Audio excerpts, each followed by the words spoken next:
I look beyond. No, you do not. The woman has been up since 5 in the morning. I went to bed at 1:30. The woman looks amazing. I woke up 5 times, having nightmares as always. I have like dreams of like my real life. Like when I was like taken from my house, like by people and like being locked up somewhere.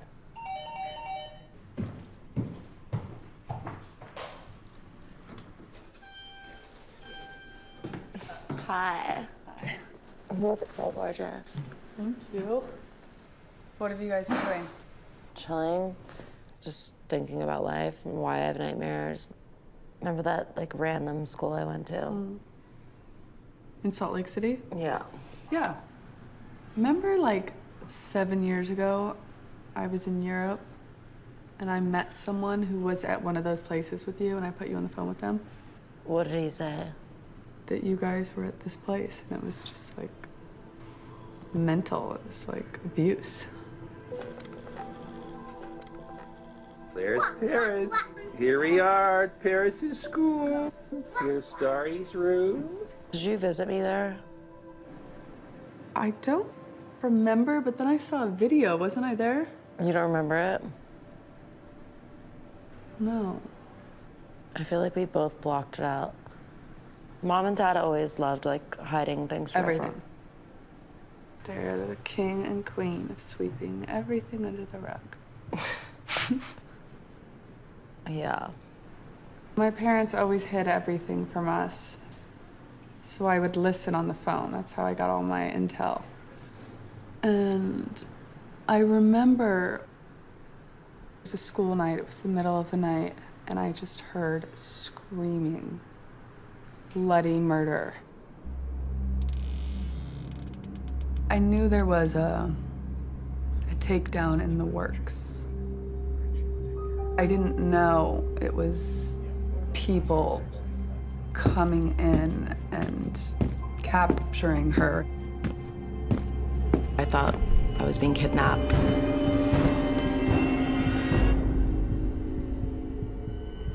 I started screaming for my mom and dad, like, help me. And no one came. As they were taking me, I saw my parents standing by their door, crying. And I was like, please help me, what's happening? And no one would tell me what was happening. And then in the morning, it was breakfast, and Paris didn't come to the breakfast table. And then my parents were like smiling, like everything's fine, and we didn't ask any questions.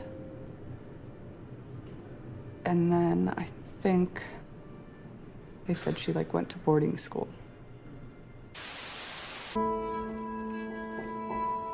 The last school that I went to was Provo Canyon School. And that was the worst of the worst. There's no getting out of there.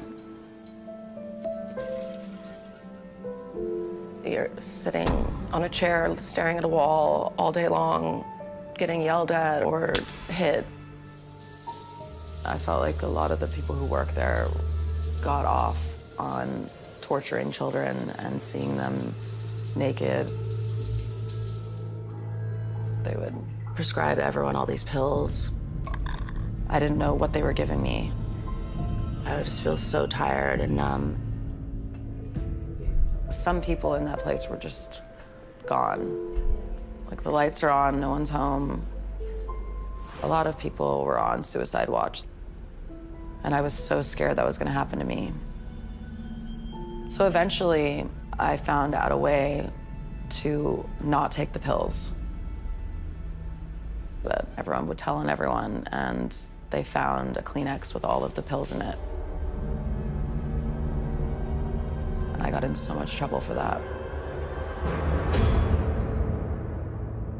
Solitary confinement. Like something out of One Flew Over the Cuckoo's Nest. They'd make people take their clothes off and go in there like for 20 hours. Felt like I was going crazy. Someone was in the other room that was like in a straitjacket, screaming. I was just freezing, I was starving. I I was alone, I was scared. My parents were in New York. They didn't know. But I was so angry and so upset that I hated them.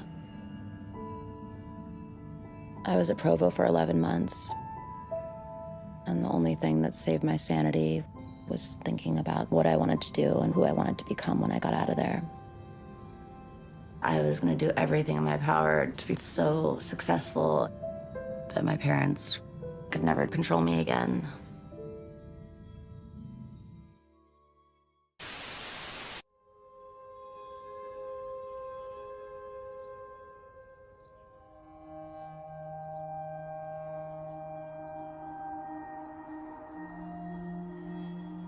I don't know if my nightmares will ever go away, but I do know that there's probably hundreds of thousands of kids who are going through the same thing right now.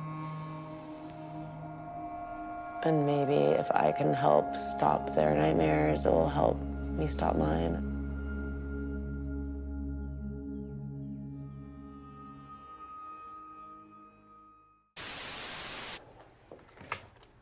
I've been looking for my old roommates and people I became friends with there, and I'm meeting one of the survivors from the school.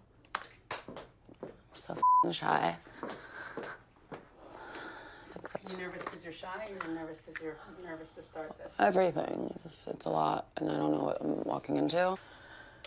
A couple years ago when I started researching and going into it, and everything was coming back to me, I wanted to do something, but at the same time, I was like, this is gonna hurt my brand. I can't have this as part of my business, and you know, people won't understand. But if I don't do this, it's gonna continue to happen, and I'm gonna continue to always be traumatized and think about it for the rest of my life.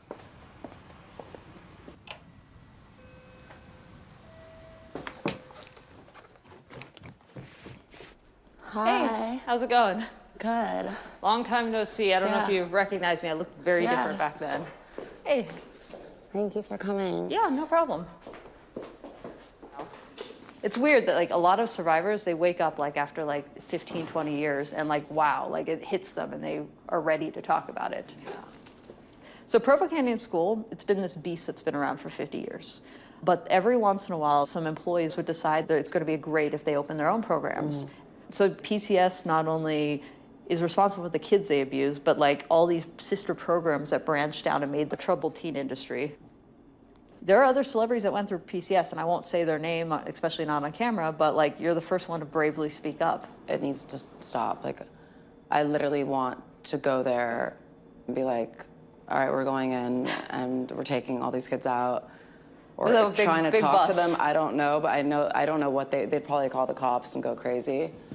So I was going to show you like all the support you have from Raina and Elizabeth. Elizabeth actually looks just like she looked at PCS, except just like age regression.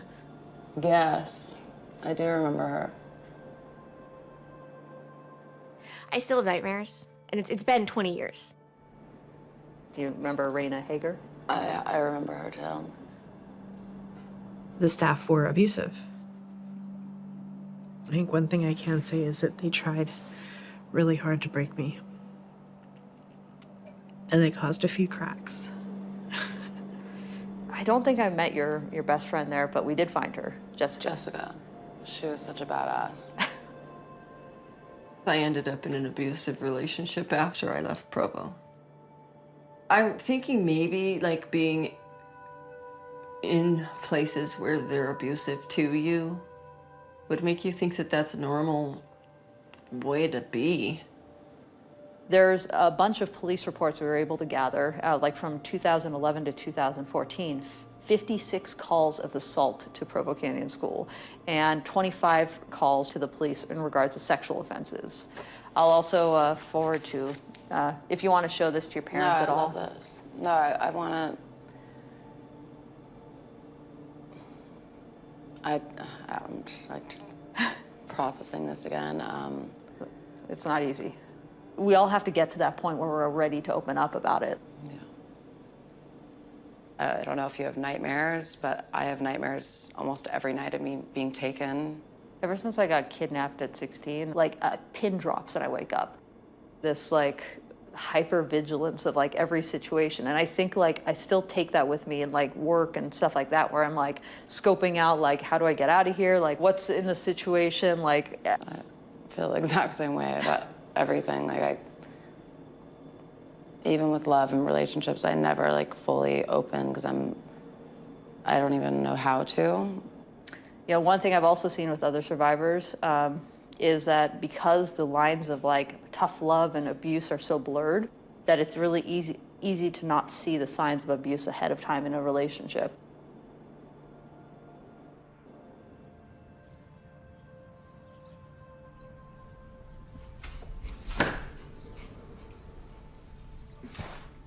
After being at Provo, you don't even know what love is or how to have a relationship. You look hideous. I've been in a lot of relationships where people, they just get so controlling and get so angry that they become physical. How many? One, like five guys. We just got in an argument. I was trying to leave his house and he just got really mad. Just was grabbing me and pulling me. I don't really remember most of it because I've had worse stuff happen. Just been strangled and phones thrown at me, computers. And I accepted it because I almost thought it was normal. I was like, oh, he loves me so much that he's going this crazy. And I just wanted love so bad that I was willing to accept being hit or yelled at or screamed or strangled or a lot of things. Even the tape. That never would have happened if I hadn't went to Provo. I was just so lost and desperate for love that I found the worst possible person.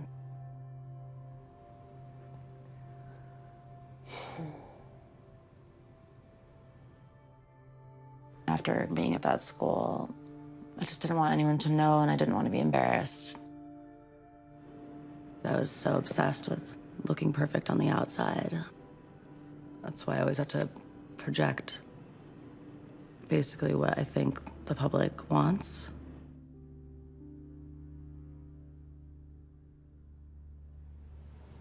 And now I see even little girls who are 10 years old, 9 years old, and they're trying to get the perfect selfie. They're putting the filters on. They can't even look at themselves on the phone without putting a filter. I can't even imagine being like a 13-year-old girl today. Do you feel responsible for it? And many people have said you're the architect of that. I do feel responsible for it.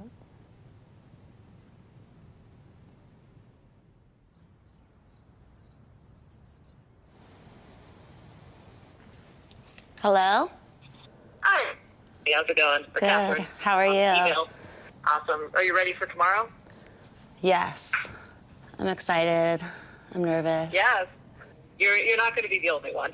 Yes. The sample photos I sent you, those are from other girls that were in other programs, but I Cool. think it kind of maximizes your sort of skills you have as far as social media and raising awareness that way. Yeah, this is amazing. I love it. The whole campaign about breaking silence is about coming out and saying, this happened to me, and it kind of empowers others who they were ashamed about talking about before. I've never discussed this publicly with anyone, so it's I bet. it's gonna I mean, be like, like a shock to people, I'm sure, because no one knows. Oh, yeah. But, like, it's the right thing to do to help kids. Definitely. I can't even imagine the fact that they have 9-year-olds in there now. Like what? 8-year-olds, no less. 8? 8-year-olds. My name is Catherine McNamara, and I'm a survivor of Provo Canyon School. I was force-fed. I was cut off from friends, family. I witnessed girls be physically and emotionally and sexually abused. I was emotionally abused by staff, by other peers. What's up? I don't know if we can. There's no pressure. Okay. I understand. Thank you. I witnessed and endured physical abuse, restraints, emotional, mental abuse. I was forced onto medications. I was taught that everything that happened to me was all my fault. I'm speaking out because no child deserves to be punished for expressing their feelings. Especially when that punishment just equals more torture and more trauma. I've got to be done. That was awesome.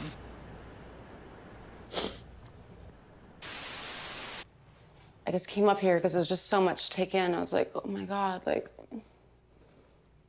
I'm not alone. It's not me, and it's not my fault. And sometimes I feel like so many things, but sometimes like this robot and this character that I did, and talking with them, like I started remembering who I was before. And just, I don't know. It makes me sad they took that away. But I don't know, I'm just so confused. All this brought up so much, I can't even believe it. It's so crazy. I'm like so happy that we all connected again. Totally, me too. I think it will probably help you start to want to deal with things that you haven't been dealing with. And I hope that it does. Me too. You should live free. And I'm not talking about, like, free to, like, walk around without people watching you. I'm talking about free in your mind and in your heart. Yeah. From things that have happened in your life. One day.